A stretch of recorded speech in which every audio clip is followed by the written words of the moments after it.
There is a reason one chemistry dominates coatings, not acrylics, not polyurethanes, not alkyds, epoxy. More than half of all epoxy resin produced globally goes into one single application, coatings. The primer on every car body rolling off an assembly line, the lining protecting pipelines under the ocean floor, the floor under your feet in every hospital, every warehouse, every pharmaceutical plant, all epoxy. And the reason is simple. Epoxy sticks to metal, to concrete, to wood, to almost anything. It resists chemicals, solvents, corrosion.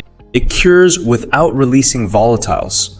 Low shrinkage, excellent dimensional stability, and it can be formulated into virtually any coating technology: solvent-borne, waterborne, powder, 100% solids, UV cure. Everything in epoxy starts with the oxirane ring, 2 carbons and 1 oxygen locked into a triangle. That triangle is strained, that strain stores energy, and that energy is what makes epoxy reactive.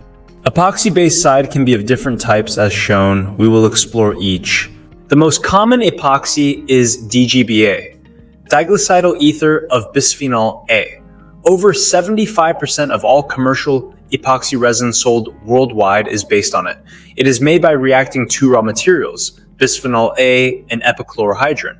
That bisphenol A backbone gives you toughness and rigidity. The ether linkages give you chemical resistance.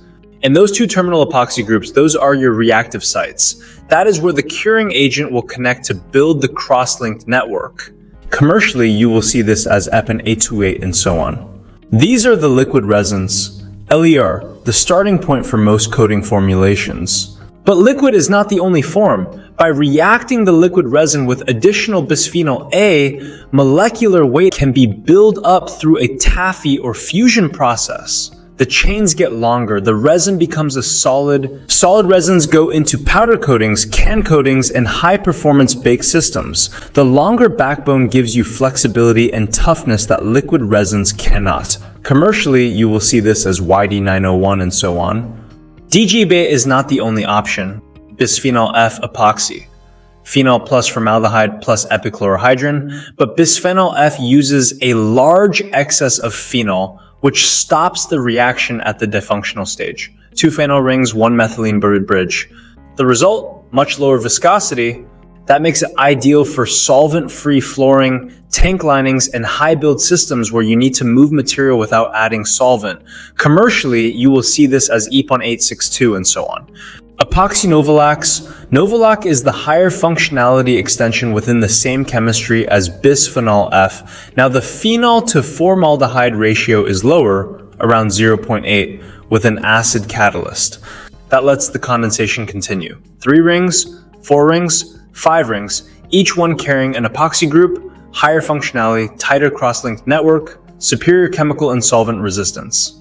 Commercially, you will see this as DEN 438, cycloaliphatic epoxies, completely different. No aromatic rings, they are generally diglycidyl ester of hydrogenated BPA, HBPA. That means no UV absorption, no yellowing, no chalking outdoors, very low viscosity, 350 to 450 centipoise. Commercially, you will see this as Eponex 1510 and so on. Last in line of the commonly used epoxy-based resin type is the flexible epoxies. These are polypropylene glycol diglycidyl ethers, long, flexible backbones that absorb movement without cracking. You can blend them with rigid DGEBA to dial in exactly the flexibility you need. These flexible epoxies are used for wood or concrete substrate that move with temperature. For any substrate that expands and contracts, commercially you will see this as DER 732 and so on. That is your base side. Multiple resin types, each with a purpose. There are other specific types of epoxies for specific applications also, but the following types are the main ones. But to make a coating, you need the cure side. The cure side determines pot life, cure speed, application window, final film properties, and cost. Let us go through every major class. First, the aliphatic amines, fast and aggressive. DETA, TETA. The originals, fast room temperature cure, excellent chemical resistance, hard, tightly cross-linked films, low cost, but short pot life, strong exotherm and thick sections. And the problem of amine blush. In humid conditions, the unreacted amine at the surface reacts with carbon dioxide and moisture, forms a waxy carbamate deposit, kills your gloss. kills your intercoat adhesion. And the mix ratio is critical. Low molecular weight means a small weighing error creates a big stoichiometric deviation. The industry saw those problems and engineered solutions, modified amines, the fix. Amine addicts, pre-reacted with epoxy resin, higher molecular weight, longer pot life, less blush, more forgiving ratios. Manic bases, amines reacted with phenol and formaldehyde. The phenol acts as a built-in accelerator, fast cure with good pot life, the best of both worlds. Cateminous, blocked amines that only activate when they see atmospheric moisture, clever chemistry for high solid systems. Cycloaliphatic amines, where modern coatings live. IPDA, PATAM, 13BAC. This is where high-performance maintenance coatings are formulated today. Better gloss, better color retention, higher TG than aliphatics, good toughness, and much less blushing. These are almost always formulated products. You will rarely use neat IPDA. The commercial products blend the cycloaliphatic with aliphatic amines for cure speed and accelerators like nonylphenol or benzyl alcohol for ambient cure. Polyamides, the forgiving workhorse. This is the largest volume curing agent class for epoxy coatings made from dimerized fatty acids and polyamines. It has long pot life, it makes flexible films, gives outstanding adhesion and excellent wetting. And the mix ratio? Forgiving. Very forgiving.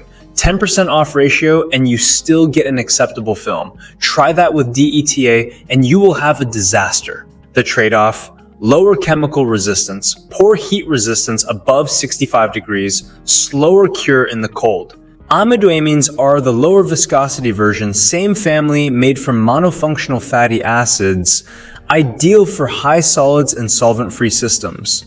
Heat cure systems, anhydrides, phthalic, HHPA, NMA, TMA, cure at 120 to 180 degrees, excellent thermal stability, electrical properties, chemical resistance. The cure side of choice for powder coatings, phenolic resins, co-cured with epoxies at elevated temperature, exceptional chemical resistance.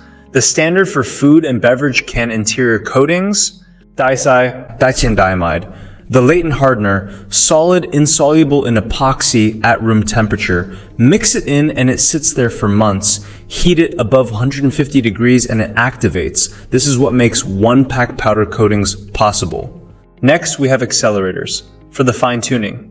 Many systems, especially polyamides and cycloaliphatics, benefit from a catalyst. DMP30, also sold as Ancamine K4 from Evonik, the most widely used epoxy accelerator, a phenolic tertiary amine that works at room temperature. Imidazoles, 2-methyl-imidazole, 2-ethyl-4-methyl-imidazole, critical for dicy and anhydride cure, essential in powder coatings. The amount is always determined empirically. Math. If this is wrong, nothing else matters. You can pick the perfect resin, the perfect hardener, the best additives, and if your ratio is off, it fails. So let us do the math. On the resin side, the fundamental measurement is epoxide content. You measure it by titration, ASTM D652. The result is a percentage. From that percentage, you calculate EEW, epoxy equivalent weight. EEW equals 43.05 divided by the percent epoxide times 100. For EPON 828, the epoxide content is about 23%. That gives you an EEW of about 185 to 192. On the cure side, the fundamental measurement is amine value, milligrams of KOH per gram, measured by acid-base titration.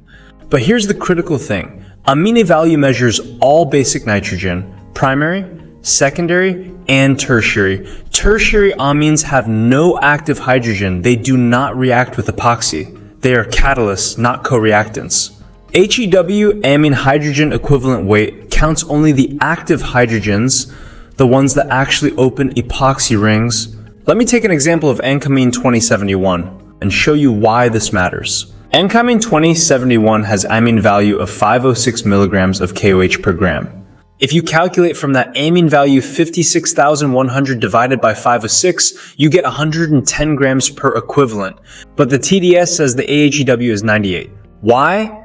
Because 2071 is a formulated product. It contains the active amine plus carriers, accelerators, and tertiary amine components. The titration sees everything. The HED reflects only what actually reacts with epoxy. If you used 110 instead of 98, you would add inaccurate amount of hardener. With EPON 828, the correct PHR is 51. Using the wrong number gives you 58 PHR, which means amine excess. Can potentially lead to blushing, soft film, and failure. Always use the AHEW from the supplier TDS, not a calculation from a mean value. Moving on to the stoichiometric mix ratio, PHR parts per 100 resin. AHEW divided by EEW times 100. Example, IPDA AHEW is 42, EPON 828, EEW 190, 42 divided by 190 times 100. That is 22 PHR. For every 100 grams of resin, you add 22 grams of hardener. In the field, the final products come in Part A and B kits. Usually full kit contents are mixed or are mixed by volume ratios as per product specifications. This gives you the correct stoichiometric ratio. Moving on to the formulation. A real epoxy coating is not just resin plus hardener, it is a system, and every component has a job. Reactive diluents, the VOC-free viscosity solution. When you need lower viscosity but cannot use solvents, there comes reactive diluents. These are low molecular weight epoxy compounds that reduce viscosity and participate in the cure. No VOC, they become part of the network. Usually they can of three types: monofunctional, difunctional, and trifunctional. Examples of monofunctional reactive diluents are as follows. Maximum viscosity reduction, but they lower cross-link density, lower TG, lower chemical resistance. Examples of difunctional reactive diluents are as follows. Difunctional reactive diluents help viscosity reduction with minimal property loss. These are the balanced choice. Trifunctional and above reduced viscosity while actually increasing cross-link density. And remember, reactive diluents contribute epoxy equivalents. They must be included in your stoichiometry calculation. Moving on to the filler, pigment, and additives. Examples of fillers are silica, calcium carbonate, talc, barium sulfates, and so on. Fillers help reduce cost, control rheology, and reduce shrinkage. Pigments impart color and opacity, but watch out, basic pigments can catalyze amine cure and shorten your pot life. Flow agents, defoamers, wetting agents, silane coupling agents are additives. It's added in small amounts but has enormous impact on film quality. Moving on to the flexibility and toughness. For flexibility, on the cure side, one can always choose polyamides, polyethyramines, or long-chain amidoamines. On the base side, flexible epoxy resins can be used. There are additives and tougheners available for impact toughening too, like reactive liquid rubbers, thermoplastics, nanoparticles, and so on. Sometimes toughening approach involves a trade-off, so it is important to closely watch other properties too. Now moving on to the different technologies. 5 platforms, each a trade-off between VOC, performance, and processing. Solvent-borne, still about 40% of the market, fast-drying, established equipment, but VOC regulations are pushing it down every year. 100% solids, zero VOC, single thick coat, dominant in flooring and tank linings, but high viscosity, short pot life, and humidity sensitivity. Next, powder coat, the fastest growing segment. Zero VOC, 100% material utilization, and even overspray is recycled. It has 4 main systems that exist. Waterborne, about 25% of the market. It has low odor and easy water cleanup, but lower film build, humidity sensitive cure, and weaker chemical resistance. Moving on to the radiation cure, it uses UV and electron beam, instant cure, zero VOC, growing in overprint varnishes, wood, and electronics. Now let's look at the epoxy coatings markets. Marine and industrial maintenance, the single largest market, ships, platforms, bridges, tanks, pipelines, usually 2-pack amine or polyamide cured. The typical systems include zinc primer, epoxy intermediate, polyurethane top coat. Next we have metal container coating. Over 100 billion cans per year in the US alone. They have epoxy phenolic and epoxy acrylic interiors. Automotive. Cathodic electrodeposition primers on virtually every car body in the world. Pipeline. Fusion bonded epoxy protecting oil, gas, and water infrastructure. Rebar coatings extending bridge life from 5 years to 30. Similar in industrial flooring. Seamless, chemical resistant, easy to clean. Notice something? Epoxy is almost never the final layer. It is the primer, the intermediate, not the top coat. So to summarize this episode on epoxy coating systems, epoxy is the workhorse, exceptional adhesion, outstanding chemical resistance, excellent barrier properties. It is used as primers, floor systems, tank linings, but it yellows outdoors. The epoxy coatings can be sometimes brittle and humidity sensitive. However, within their domain, for primers, intermediates, linings, floors, and protective films, they are still unmatched. These limitations are precisely why the coatings industry does not rely on one chemistry. The best systems combine 2 or 3 in a multi-coat architecture. We are building the most comprehensive and practical polymer resource on YouTube. One chemistry, one application at a time. Next episode, we will dive deep into the polyurethane systems. Like, share, and subscribe to PolyNovel and turn on notifications so you do not miss the deep dives coming in this series. Thank you for watching.